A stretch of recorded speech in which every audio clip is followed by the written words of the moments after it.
Great, thanks, Faiza.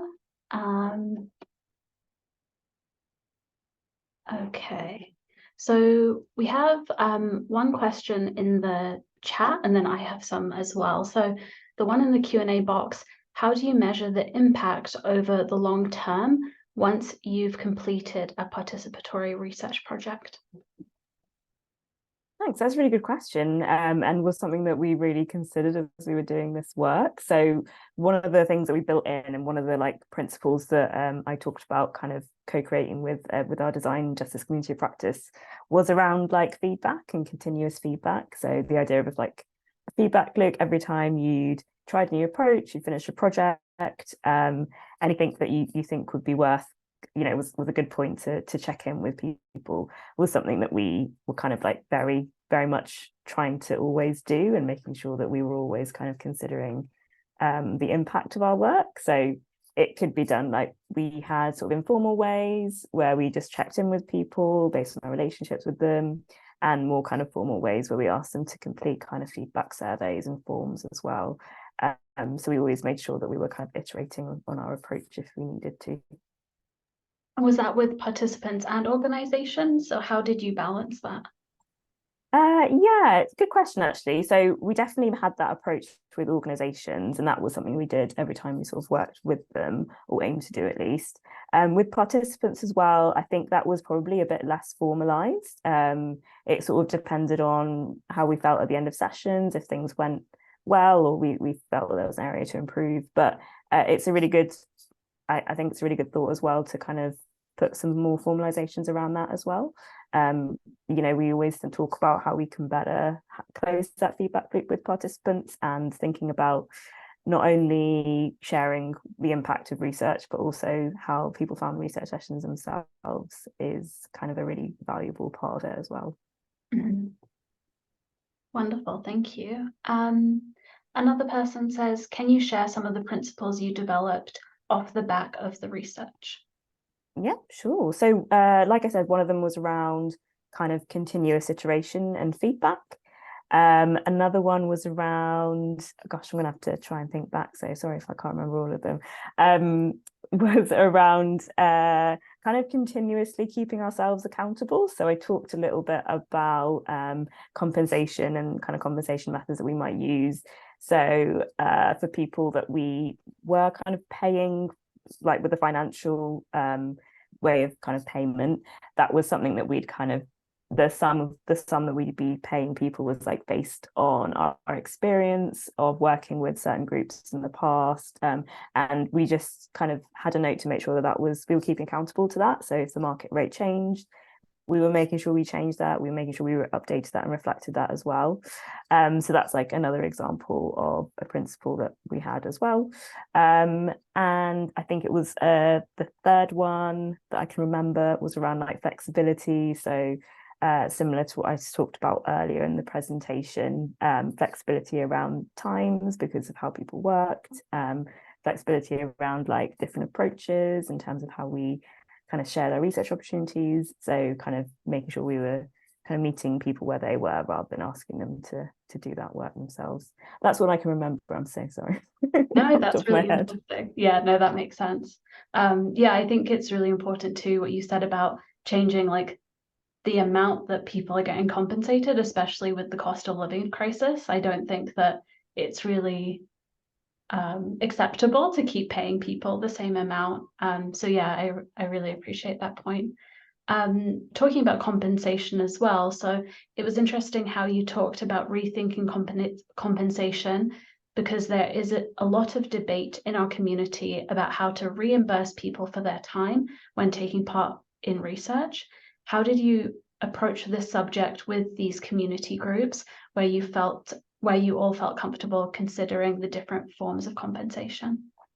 Yeah, that's a really good question as well. I think that those conversations mostly came out of our kind of research project that we did with community group kind of leaders themselves. So that was one of the areas that we were really interested in understanding more. So we kind of drew that from, I guess, a variety of insights that we got. So, how people kind of spoke about the size of their organization, the makeup of their organization. Some of them like I said, were quite small, didn't necessarily have a finance team, so things like invoicing like wasn't appropriate. And also, so yeah, those kind of constraints that we knew weren't there. And then also their opinion, what they preferred, like how they would like to think about it. A few groups weren't entirely sure either, which was also helpful because we were able to kind of come with a number of options. And I think that's what we decided on in the end, was that we, were able to offer a fair amount of options. And if people had any other issues around that, we could kind of continue that conversation. So it wasn't ever just, a very like binary view of that payment. And it was definitely like a joint approach. It was also like, I guess on the internal side, it was myself and other people in the team working with our finance team as well to see what was kind of appropriate and being that sort of middleman as well. Okay, great, thank you.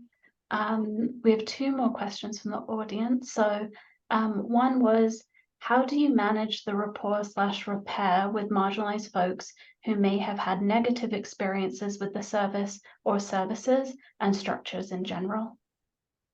That's yeah. It was a challenging one because we know people from the trans and non-binary community have often had quite negative experiences, particularly, within even our own service, like people who might not have had a very kind of good experience with systems advice themselves or any advisors that they've spoken to. So I think the best answer to that was that we just approach things with sensitivity and also with no expectation. Like we knew that we were coming into this space, from a very privileged position. We were part of a big organization, and we held that kind of like power and privilege. And we really wanted to approach that aspect of it with sensitivity. So we were very open about exactly what we were doing, why we were doing it. The idea that making sure people knew that they would get compensated, being very open, I think, and reflective and transparent about what we were aiming to achieve as well. And also just the expectation that people might not be open with us was absolutely fine. And I think those kind of findings for us was really important because that's something that we could take back to organization. And if we did, luckily we didn't actually come across any particular examples where we did kind of see that, but that was always in the back of my mind as something to take back to the organization if that happened, because if that means that we can't work with certain groups like this, that's our problem to solve, and that's something that we need to work on. So yeah, it was just a lot of thought going into those kind of conversations. I hope that was an answer. I feel like I rambled. No, yeah, no, that made sense. I'll go to the third question because it kind of relates to what we've just been talking about. So how did you make sure your research forum is safe, especially how marginalized communities are often impacted by trauma? Yeah, so I think like sort of similar answer to the one before. It was very much, I think from my part, definitely, it was doing a lot of pre-work, like a lot of pre-research. I wanted to be very aware of what was going on for people. Like I didn't want to be ignorant of the situation people were in, and I wanted to make sure that I was acknowledging and was aware of a lot of challenges that people had. I knew that I wouldn't be able, like I'm sort of cisgender researcher myself and I don't have that kind of lived experience. So personally, for me, it was a lot of self-reflection as well. Like I might be missing certain things, and how can I make sure that people who have that lived experience are involved in the process. So there were kind of a few different things that I tried to do, such as like working quite closely with the trans and non-binary I can say community group. That's not, I don't mean community group, kind of like internal support group in the organization, and just seeing if they were open to helping with the project, to make sure that we had other people who had more knowledge and understanding and lived experience who were involved as well, and just using their expertise really to be able to create an environment where people felt safe and were able to talk about their experience. And there's a lot of like resources, and I'm sure there's lots of talks going on in Magnify about trauma-informed research, trauma-informed practice, and it was that sort of practice I really tried to bring to the research as well. Great, thank you. We only have 5 more minutes, so I'm seeing oh no, there's so many questions. Let's try and keep up. So the next one, when you said UCD processes weren't created with equity in mind, can you speak more about this?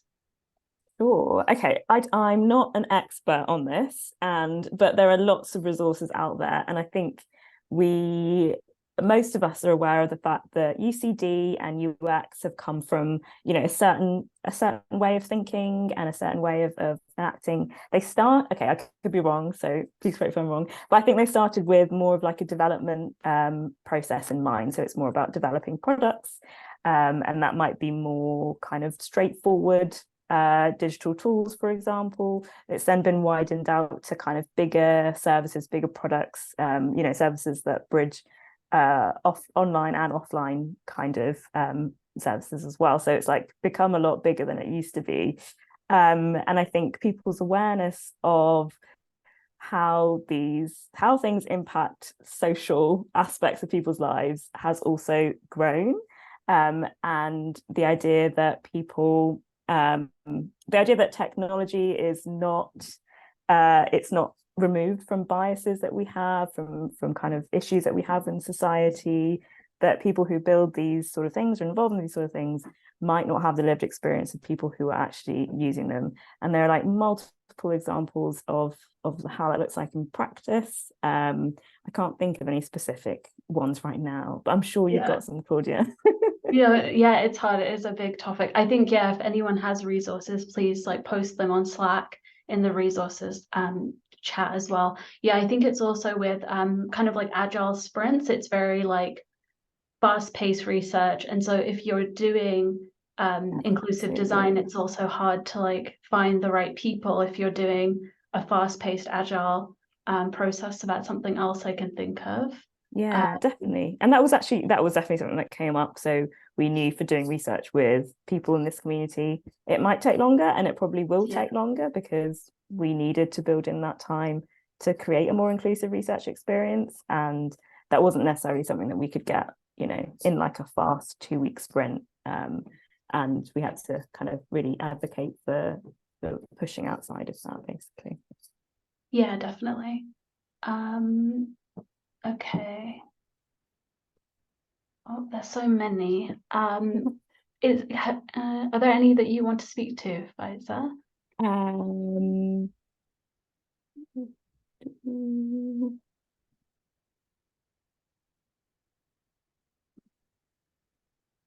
I don't mind. There's so many to choose There's from. so many. Maybe the care process for researchers.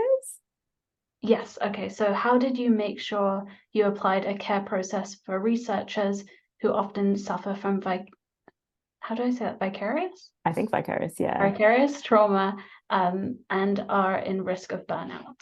Yeah, this was something that I've been thinking about a lot recently, actually, in my current role as well, and sort of wanted to build on what I'd started in these kind of projects.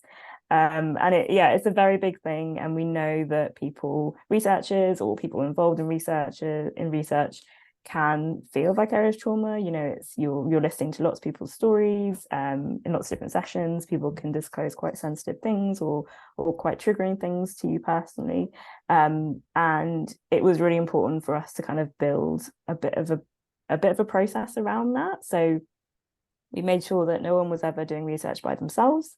There was always someone, or a couple of other people on the call with them, that they had really good knowledge of all of our safeguarding processes, which is often something that we don't always think about.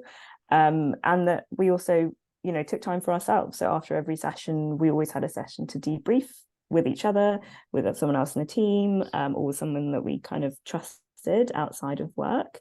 And I think this was a bit of a springboard for how we kind of help to maintain that sort of process for people, because kind of going forward, we started to do things like have some reserve researchers. So for some reason you didn't feel like taking part in a session, or you couldn't, we always had somebody who would be able to take your place, for example. So having people in reserve was another thing that we kind of came up with, and we're still thinking of different ways. It can often be quite a personal way of taking care of yourself as well. So I think it's half making sure that you have the process there, for the organization, but also half making sure that the organization is there to support you for what you need personally, which might be different for different people. That's really interesting. I never thought of the idea of having like someone prepared to take on the research if you can't. So yeah, I'll take that one away with me. That's really helpful. I found when I was doing end of life care research, then I would limit it to like one session a day, because if I did two, I couldn't be there emotionally.